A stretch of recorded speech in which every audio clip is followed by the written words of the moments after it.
Hey there. Thanks for tuning in. You ready for another episode of my Bigfoot sighting? All right then, let's do this. Seen a bunch of run-down no-horse towns where the church is the backbone, loves in the plow, and the five-string melodies grooving, with the farmland rows where the roots run deep, beyond the noise of the busy streets, where the songs of the South are soothing. When I hear the front porch picking down, home rhythm ringing out, I don't run from banjo music. Yeah.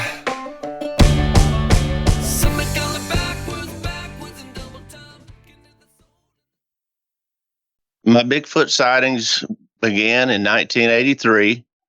My name is Denny Coleman. I've had a lot of experiences. I'm in real estate now, but of course in 1983 I wasn't. I was just a kid, teenager. And I'll just start. We moved many years ago from Jonesville, Louisiana, over to Summit, Mississippi. And whenever we went to Summit, Mississippi, my dad took a job over there working with my uncle, and he found us a place over there that we was able to rent, an old house place. It had no one lived there since the 1940s. And so we got there, and we decided to, get it cleaned up and everything and just start living life.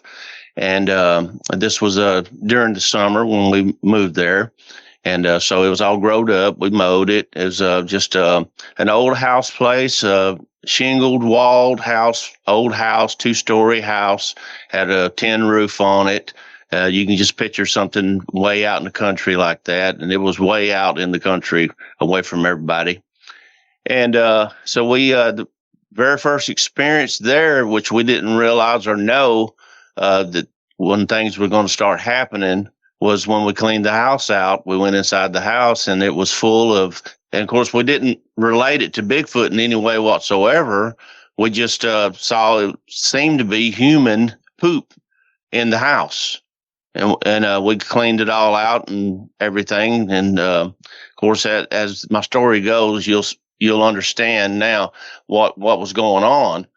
But so I was, about 16 years old, just a regular country boy, loved my adventures, loved to go exploring.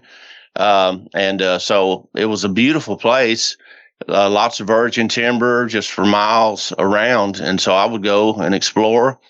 And one day I just got through mowing, and I was sitting at the fence, standing at the fence, and I was watching some cranes at the back end of the field. And just big old white cranes. And I'm sitting there watching them. Then all of a sudden, something big and gray came out of the wood line and grabbed up one of those cranes. But it came out of the woods. It was on all fours. But it grabbed the crane and was on 2 feet when it grabbed the crane and went back into the woods. And so I went and told my dad. I said, Daddy, I don't know what that was. And he thought maybe it was maybe a wolf or something. I said, no, it was a lot bigger than that. And it was kind of a grayish color came out of the woods. Well, after that, nothing really happened around there. It was, now something about the place, you always got an eerie feeling always around the place. And it felt like something was watching you all the time. Well, as the time went on, I did a lot of exploring around there, found a lot of really nice places for a teenage boy to hang out. And I found a nice pond that was going to be my fishing hole. And so I started going back there fishing. And I would catch fish and bring fish home. And so one day, and all of this is happening during the summer, right before school starts. We was getting everything ready. So I'm back there one day, and I'm fishing, and I'm sitting at the pond fishing. I'm sitting down, and I'm fishing, and I just had a weird feeling, and I looked up, and across the pond from me was a big, big, hairy man, and he was squatting down, and he was looking at me. And he had these big, big eyes that was just looking at me, just staring at me. I was scared. Didn't know what to do. So it seemed like an eternity. So I stood up, and when I stood up, it stood up. And I say it, I believe it was a he though. And it stood up, or he stood up, and we just never stopped staring at me. And I was staring at it. I didn't know what to do. And so I'm just sitting there thinking, and I'm scared. And the only thing that I could think to do was try to ease to my left, and just started trying to ease to my left. And then when I did that, he started easing to his left, going around the other way. And he was just kept looking at me. And I thought to myself, well, it's fixing to come get me.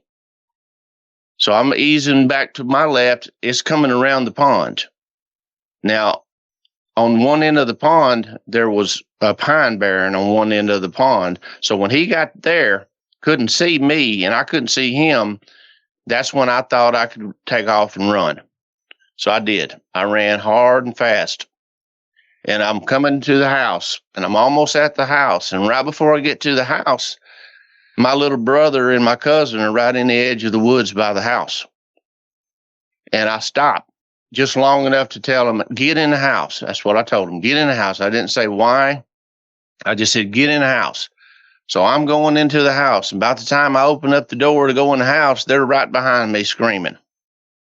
And so they bust in by me, and they just started going in the house screaming. And they just kept screaming, we thought it was you. We thought it was you. And Daddy, he finally got them calmed down. And my cousin, he actually used the bathroom on himself. And Daddy finally got them calmed down. And I didn't even have a chance to tell Daddy what I saw, because they were trying to calm them down. And they finally got them calmed down, and they told them, said, we thought it was you, Denny. We thought that you snuck around behind us and was going to try to scare us. And Daddy said, well, what'd you see? Well, they told him, which was the exact same thing I saw, but they said it came up right beside them, but it wasn't squatting down. It was standing up. And they turned around like they were going to say, hey, we see you. And they found out real fast it wasn't me. And they ran. And when they ran, they said it just ran right along beside them. It didn't try to get them. It just ran right along beside them, and it stopped right at the edge of the woods. Then I said, Daddy, that's what I was trying to tell you, is that I saw it at the pond, and it must have followed me home. So anyway, they got the guns. We went out to the woods where we saw it.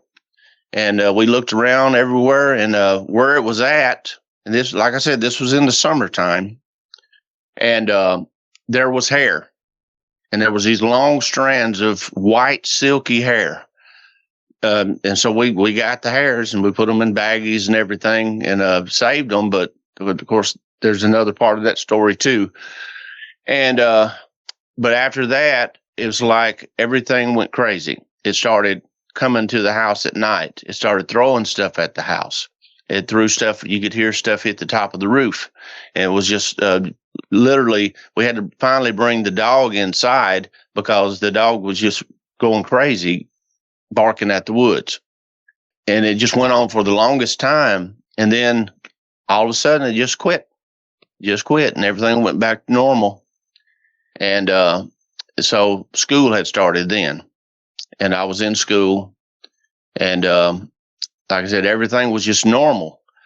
And I was playing basketball at school and football and just the normal things. And I set up a basketball goal. It was a detached garage away from the house. And I set a basketball goal up out there, and it hooked up a drop light so I could go out and shoot basketball at night.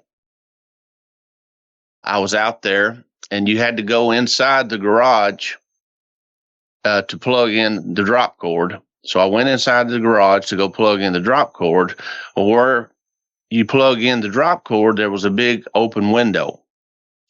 And so I reached up, and I guess I can detail it the best I can. I reached up with my left hand to plug in the drop cord. When I reached in with my left hand to plug in the drop cord, something reached through the window and grabbed my arm and pulled me. And it pulled me up against the window, but it didn't have a good grip on me. And it pulled off of me. And I fell on the ground and I crawled.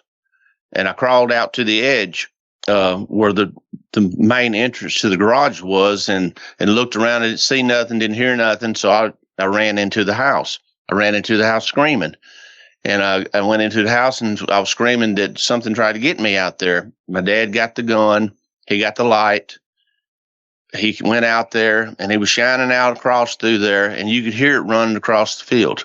It was running across the field, and it was making a real high-pitched whistling sound, real high pitch. And it was you could hear it running across there. Well, it started back up again, started throwing stuff at the house again, started just it would come up, slap the side of the house. It tried to get in the house one time. It tried to come in through there was a little, the old house, there was a porch, but it was a totally enclosed porch. And it tried to get in through that main door on the outside screen door, and it pulled the screen back, and it literally, I think it got on the porch because it was shaking the house. And, just terrorized us for the longest time. And so this was getting into the wintertime now. And so into the wintertime, and this didn't happen every night, but just pretty much several times a week, it happened. And my mom said that she could look out the kitchen window, and sometimes she could see it pacing back and forth in the woods. It's just pacing back and forth.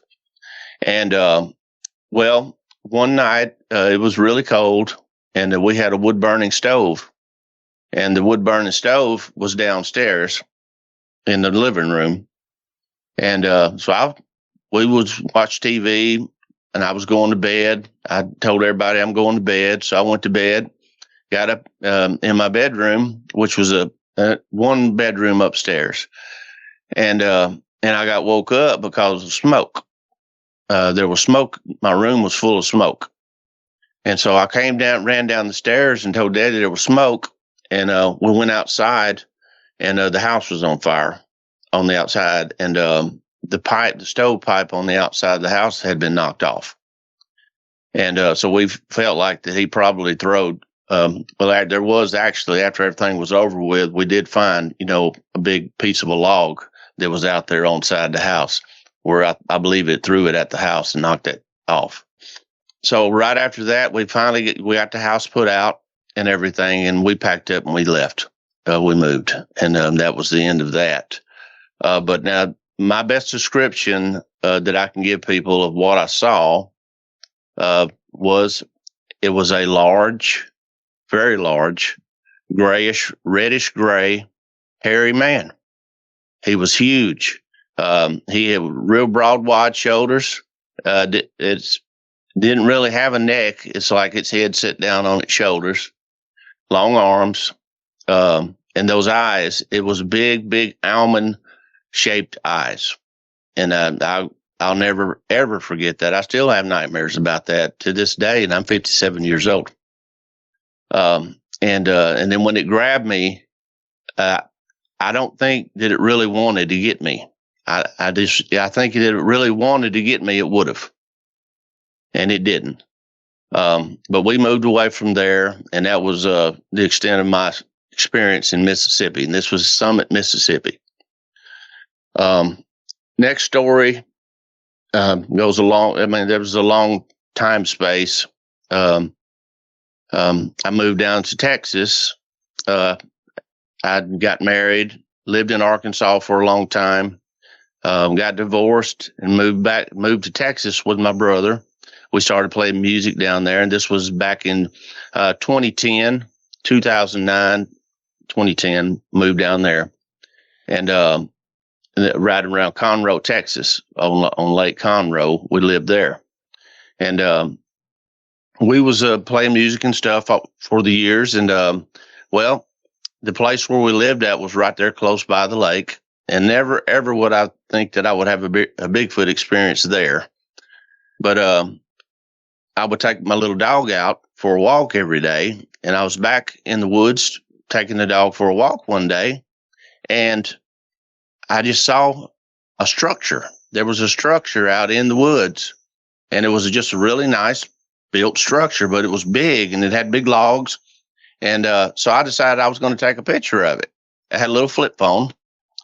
And I was going to take a picture of it. So I reached up with my phone and I fixed to take a picture of it. And back over to my right, something started whooping at me. And it was whooping really loud. Well, I clicked the picture. And when I clicked the picture, I busted back to the house. I took off running because that's the first thing that popped in my mind. I saw the structure. I heard the whooping. And I still couldn't picture why there would be a Bigfoot there until after I looked at the overhead map. Then I understood, because that whole area at that time, it was just like bumping right into the national forest. And so I get home and I start looking through my pictures, and I blowed up the picture of the structure.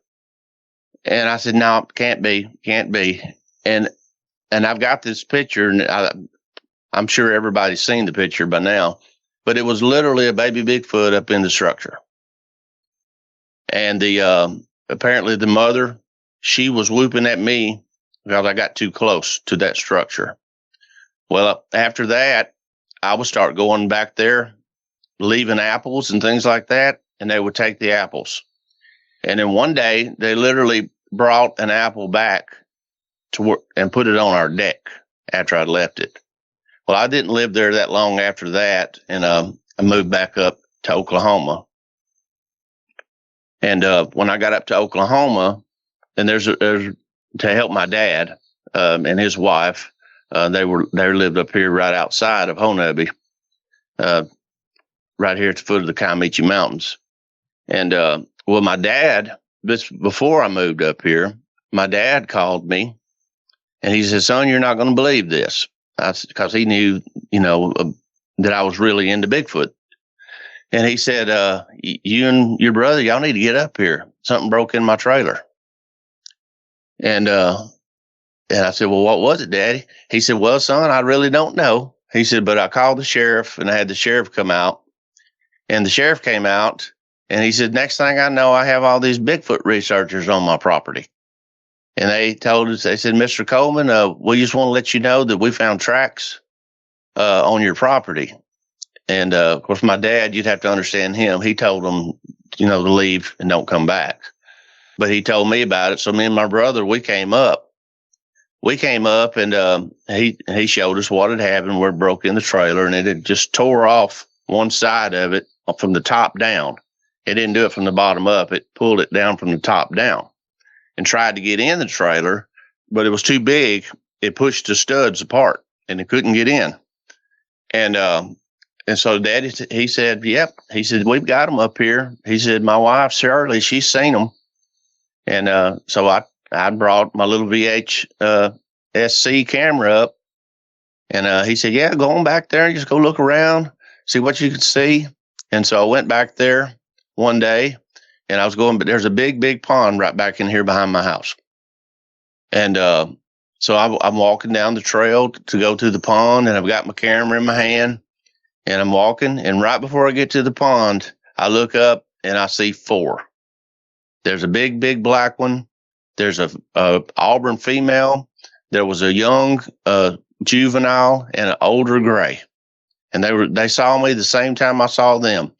They backed into the woods, and I was scared to death. I pulled my camera up, and I was trying to shake. I turned it on and then started recording, and I was shaking. And I just scanned the whole pond on that side. Just kept scanning it. And then after I scanned it, I ran to the house. And I got the film, got to looking at it, went through it frame by frame, and sure enough, they were in the frames. I guess you would call it a blob squatch, but you can definitely tell the colors of them, the ones I saw, and it was really, really cool. And I wasn't as scared anymore. So I started going out and exploring and looking for tracks. So me and my dad, we went back there, and I found a big claw mark where something had dug in and was raking back the straw and I took pictures of it, and you can see the dermal ridges in the fingers. And that's another one of my experiences here. Now, the 4, I haven't seen them here again. I have seen actually heard the juvenile, but it's not a juvenile anymore. And I believe that it came back this July 4th. We always have a July 4th party here, and we shoot off fireworks. And there's a road that we put in on the north side of our house. And I was down there picking a sign up, and I looked down the road, and you could see where it had walked down that road. And probably, I would guess, probably an 18-inch track. It's a big one. And so the very next day after that, my wife, she was out here on the porch, and she heard a tree fall over. And she came in the house and told me, she said, a tree fell over.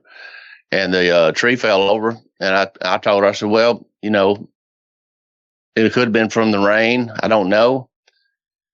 So anyway, we went out. We've got a chicken coop that we put in. So I went out to the chicken coop. We were checking on the chickens, and another tree fell over. So I feel like the fireworks might have upset the Bigfoot. And we're just kind of watching things right now. We had 2 chickens come up missing last night. I haven't found any feathers or anything, but the chickens there's 2 chickens gone now. So I'm just kind of watching things and seeing how things turn out. But I feel like we're having activity here at the house again. And I've had people out here many times. There's been a lot of researchers out here, and every one of them's had some type of experience every time. Nothing really crazy, but they have had experiences. We've had them throw stuff at the house on the roof, rocks on the roof while people were here. We've had them come up, slap the house. And I had one look in through the window one time. And I'll get off of that right there and get into some other things. I'm in real estate, so I get to go on lots of properties all the time. And I've been working real estate for right at 9 years here now. And so a lot of the properties I get to go on are way, way back where people just don't go. And so I'll just tell you some of my client experiences on properties. One of the best ones that I had was with a guy that I sold 63 acres to, and I took him out on the 63 acres, and I have a Land Rover, and so I had to go way back in there to get to it. And we got to the property, and they had a little small cabin structure built on the property. And we got pulled up, and we got out of the Rover. When we got out of the Rover, on the back side of us, which would have been the north side of us, on top of the ridge, a female, she started whooping real loud up there, just real loud. And he looked at me, and he asked me, he said, "Is that what I think it is?" I said, "Yeah, it is." And he said, "That's the coolest thing ever." And I said, "Yeah." I said, "They're around here. I've seen them." Of course, anybody that asks me, I'll tell them, yes, I've seen them. And, it's not about believing in them. It's knowing that they're real. And so we was walking, and we walked all the way down to the creek. We went to the creek, and he loved the property. And we're coming back up. And as we're coming back up,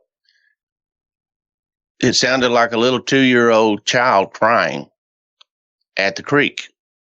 And it sounded like it was coming towards us, but I couldn't see it. And he said he heard it too. And he said, "What is that?" I told him, I said, "Well, I don't know." But then that mother up top, she started whooping real loud again. And he told me, he said, "Man, I think we should go." And I said, "I think that's a good idea. I think we're in between a mama and her baby." And we left. He bought the property. He loved it. And that was a pretty good experience. Even though we didn't physically see them, we heard them very loudly. And so another experience that I had some clients out one day. We was up above Red Oak, Oklahoma, kind of close to a place called Leaquire. And we was up there, and we was going to go look at 160 acres, and we took the rover in as far as we could go with it, and then we hiked the rest of the way. And we got down there, and we was on our way back out. And about halfway back out, it broke a pine tree and laid it across the road. And it was broke because it broke it off probably about 7 or 8 foot up on it, and broke it off and laid it in the road. And I asked the lady if she would take pictures of it, because that same day I had dropped my phone in the creek, and so I couldn't use my phone. And so she was taking pictures of it for me. And when she started taking pictures of it, there was something down there, and it started just grunting at us, grunting real loud. And it was just, you couldn't see it, but you could hear it down there, and it was just grunting and kind of just shaking some small trees down in there. And she said, "You think that's what broke this tree?" I said, "Ma'am, I don't know." Well, she just busted and took off running, and she ran. And she was waiting for us at the rover, and the rover was locked. So she was up on top of the rover when me and her husband got there. And we hopped in and never heard anything back from them again. But that was a pretty good experience there. And I think I got a little bit close. Another really interesting story that happened with me and clients, there was a place called Bear Den, and a little 10 acres that we had to go down and cross over 3 creeks to get to the property. And we got down in there, and there was a cabin on the property. It wasn't my listing.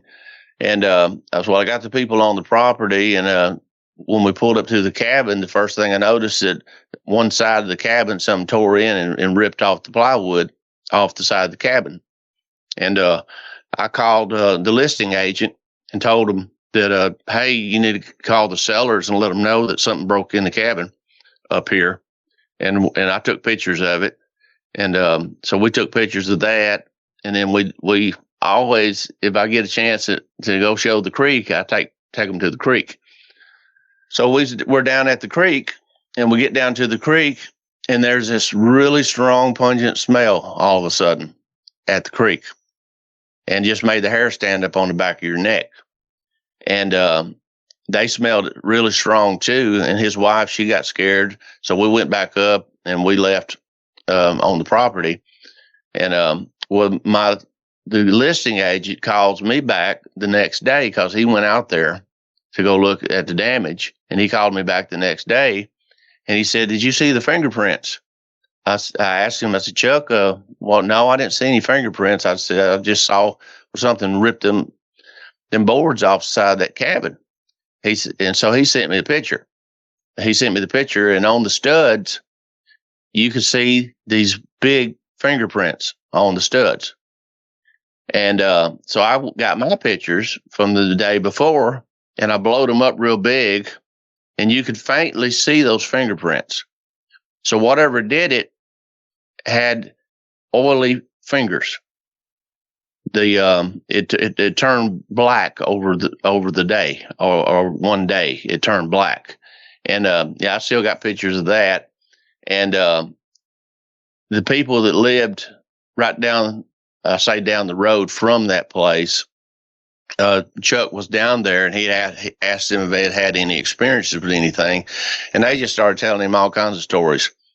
And but this particular one on this property, it had claws, but it also had fingers.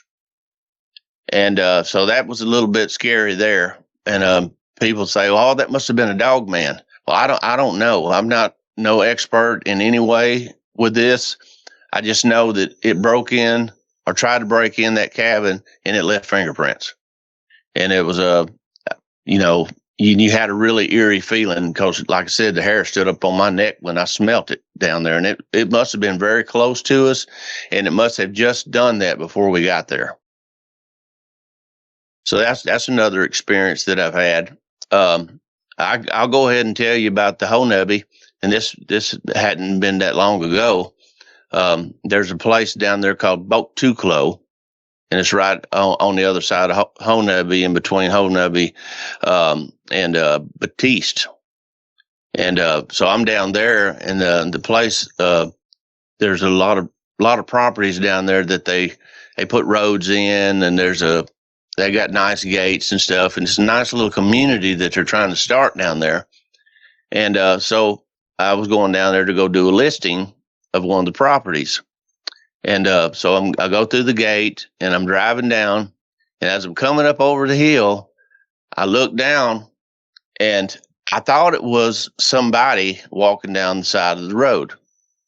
And it was a big, tall person, and he had looked like he had a gray hoodie on with long sleeves. And I'm just wondering, why in the world is somebody wearing a gray hoodie with long sleeves? And it was probably 89, 90 degrees. And just as I'm coming over the hill, it didn't even turn around. It just heard me, and it just bolted and took off to the left down through the woods. And I stopped about where I saw it running in the woods because I wanted to look and see if I saw him out there, and I didn't see anybody. And so I called the guy that put the development in and let him know. I said, there's somebody down here, and they took off running whenever they heard me. And he just kind of started laughing at me, and he said, I'll tell you. He said, what did it look like? And I told him. And he said, yeah, that's the same one that everybody's been seeing down here. They said it's a big, tall, gray, skinny Bigfoot. And I've seen tracks down there before, but I'd never seen one down there. But now I know that they're down there too. And that's one of the experiences that I've had. And my broker, Chuck Clark, which he's got some of the most wonderful stories ever. So you definitely should want to get in touch with him sometime and talk with him. He wasn't a really big believer. And he kind of wanted to believe me that I'd seen him here, because he always told me, he said, Denny, he said, I know you always shoot straight with me. He said, but he said, I don't know. And he said, I believe you're seeing something, but I'm not sure exactly what you're seeing. Well, I told him, I said, well, I'm fixing to list this 445 acres back behind me. You want to come and ride it with me and take some pictures? And he said, yeah. So we brought the side-by-sides in, and we took off, and we're going down through there. And as we're getting on down the road a little bit further, he just stopped. He said, did you see that? I said, no. I said, what'd you see? He said, man, I thought that was just two trees. And he said, all of a sudden, he said, they moved. And I said, well, what did it look like? He said, it was Auburn. And I said, oh, and that's probably that female Bigfoot, Chuck. Well, he just started laughing at me, but his eyes were real big. And so we just kind of kept on going down through there, and then we stopped down at the creek, and I told him, I said, let me get out. I'm going to go take some pictures of the creek. And he stayed on side by side. And I got down to the creek, and right behind the side by side, probably, I guess, 100 feet behind the side by side, she started shaking this tree. And she was just whooping it back and forth. And I hollered at him. I said, turn around. And he turned around, and he saw the tree whooping back and forth. And I started running back up the hill, and I was trying to get my camera so I could try to get a picture. And I didn't get there in time. She was gone. But yeah, he was a true believer after that. And we've had a lot of people come up here. I said, to have experiences on the property. I've had people, just come up and just walk the property in all different lights. I've had people come camp on the properties. There's a guy, Randy Harrington. He came up and he camped out back there by himself. He didn't have like a really personal experience, but one did come up to the camp and walked. He got it recorded walking across the tarp. But yeah, this is a great place up here. A lot of people come up here, and they're always having some type of experience, always. And there's just so many different types of areas up here. I would say the best areas, if a person really wants to have an experience, is probably right around here where I'm at. In the Honebi area, it's great. You get up around the Red Oak, Lee Choir, up in that area, up through there. It's a wonderful, wonderful experiences up there. You'll hear them. Usually, late October, you can hear them pretty good up on top of the mountain. They're real good about not leaving tracks, though, because it's rocky up here. But they will leave signs. They'll break trees. They'll let you know if you go into a place if they don't want you in there, because they'll usually leave something on the road on your way out to let you know, hey, we're up here. We really don't want you coming up here messing around. And like I said, right now I'm having some experiences here at the house, so I'm just kind of keeping an eye out on things, and kind of got to watch my chickens now, and just see what happens. I don't know. I mean, who knows what the next chapter is going to be, but they're definitely up here. And if you have any questions for me, just feel free to look me up on Facebook or anything. Call me on there, and I'm happy to talk about anything. And I really appreciate you. Thank you.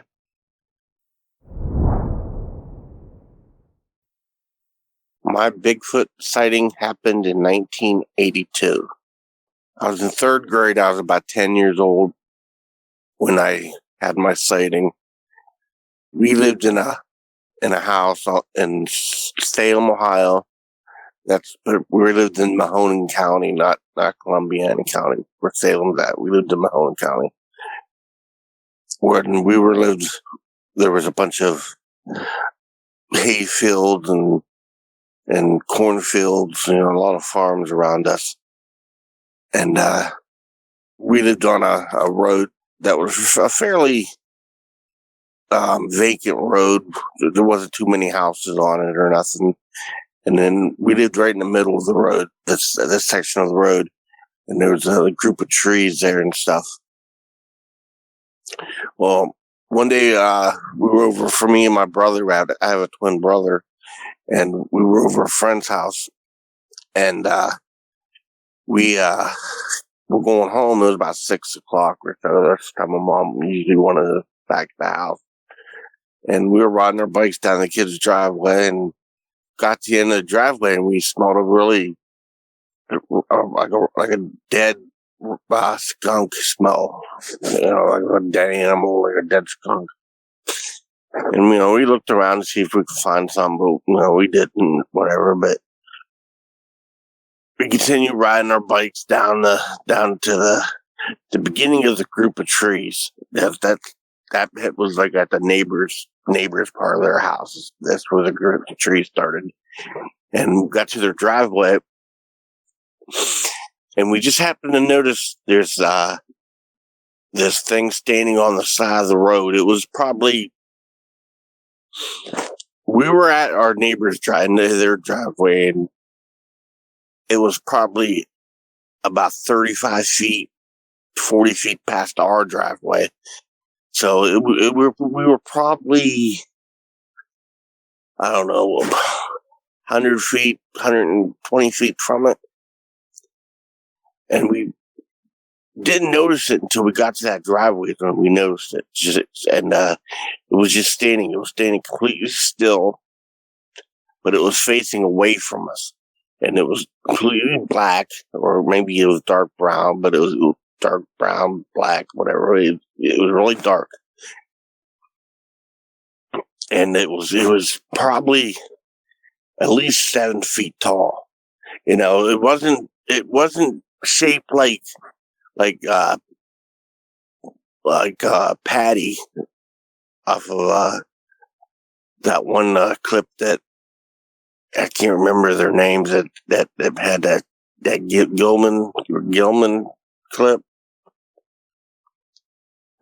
It wasn't shaped like that. It was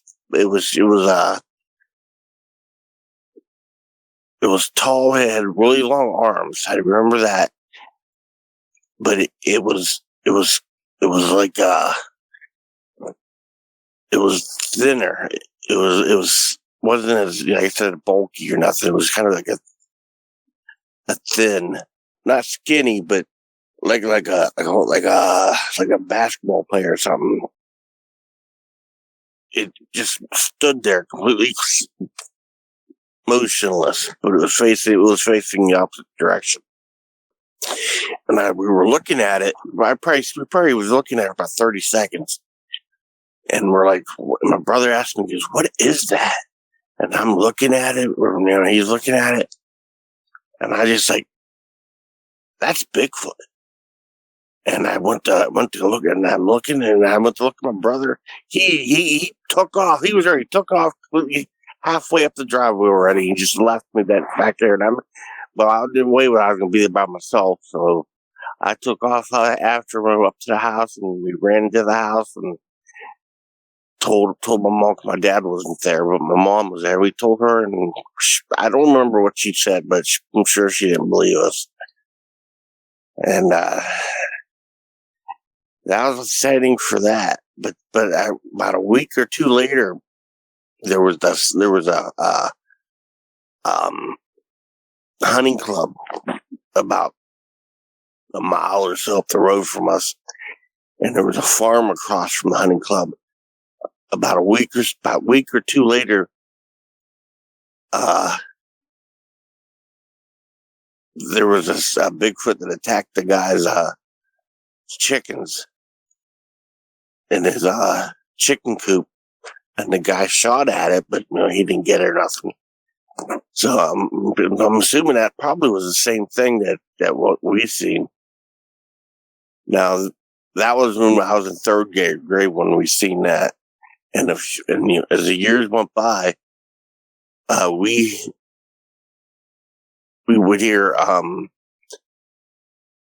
howling, like the Bigfoot howl, or a Bigfoot scream, or what Ohio howl that was recorded off of somebody that I forget who recorded it, but we would sit there and lay there in the bed at night because we didn't have air conditioning or nothing in the house, so we would lay there at night with the windows open in the summertime, and we would hear that howl, and it sounded like it was a good distance away, but it would howl, and we'd hear we didn't know what it was. The dogs, all the neighbors' dogs and everything would start barking, and no, we never thought anything of it because we weren't educated on any of it. And then a few more years later, we had a cabin. Me and my friend built a cabin in the back in the woods. And there had been nights when we were in that cabin, and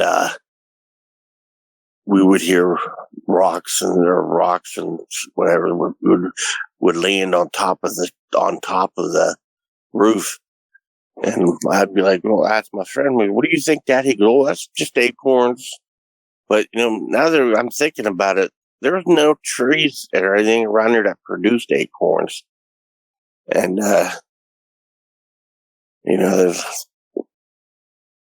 it was always really quiet and silent back around in there. And that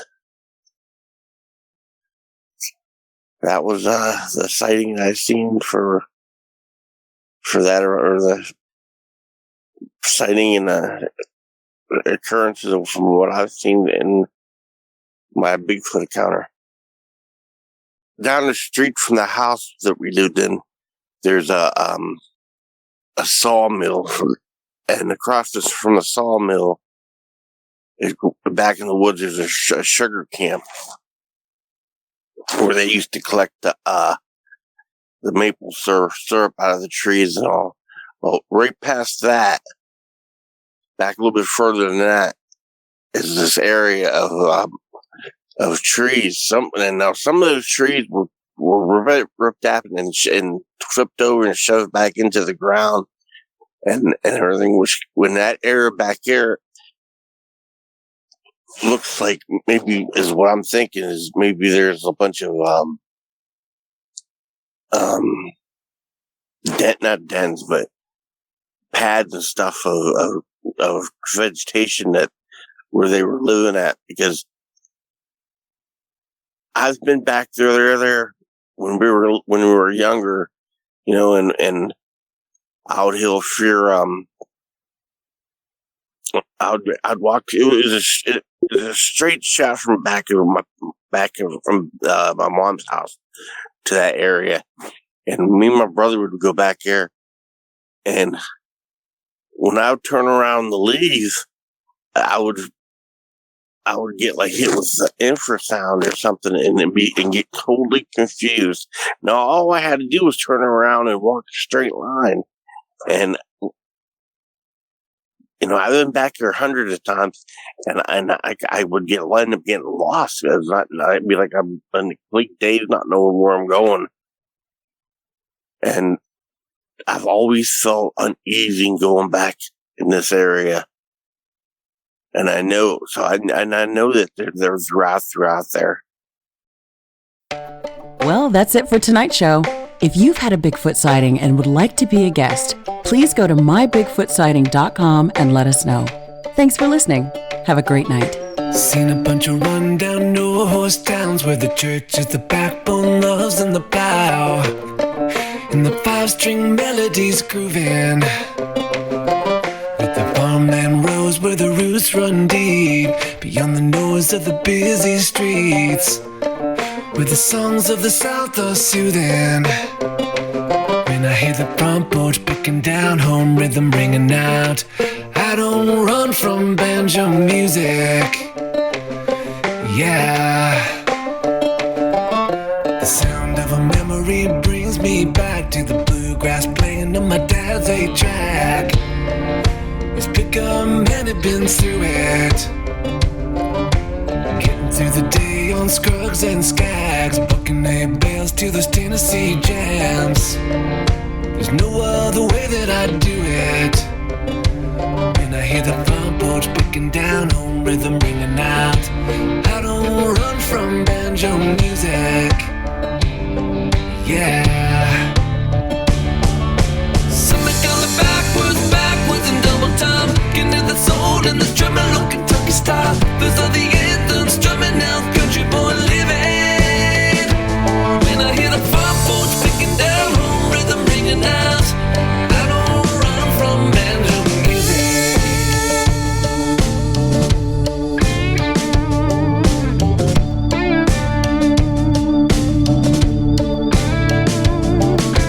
Pace of the city life drives me wild. The only tune is the cars rushing by, with the bass on the stereos booming. When I hear the front porch picking down, home rhythm ringing out, I don't run from banjo music. Yeah. Something going backwards in double time, getting to the soul in the tremolo Kentucky style. Those are the anthems drumming out, country boy living. When I hear the front porch picking down, home rhythm ringing out, I don't run from banjo music.